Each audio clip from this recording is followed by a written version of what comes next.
नमस्कार. आज सकाळी शेअर मार्केट सुरू झाल्यापासून घसरण होती.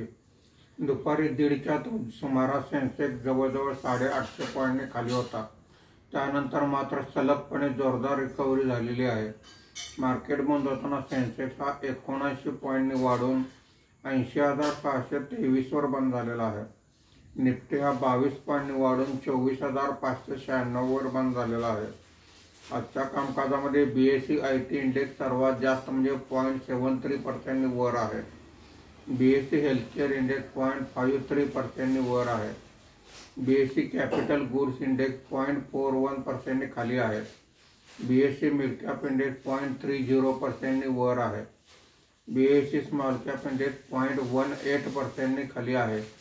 आजच्या कामकाजामध्ये निफ्टीमध्ये वाढलेले मुख्य शेअर्स पुढील प्रमाणे: Hero MotoCorp 4.15%, Tech Mahindra 1.58%, JSW steel 1.16%, Wipro 0.98% अशी वाढ आहे.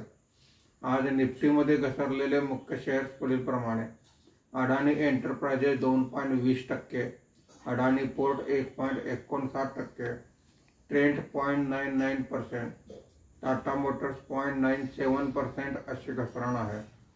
आज देशीय वित्तीय संस्थांनी 10,864 कोटी रुपयांची खरेदी केलेली आहे.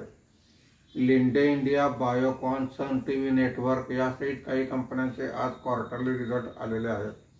रुपयाच्या दरात 3 पैशाची मजबूती झाली असून मार्केट बंद होताना रुपयाचा दर हा 87 रुपये 70 पैसे प्रति डॉलर असा होता. धन्यवाद.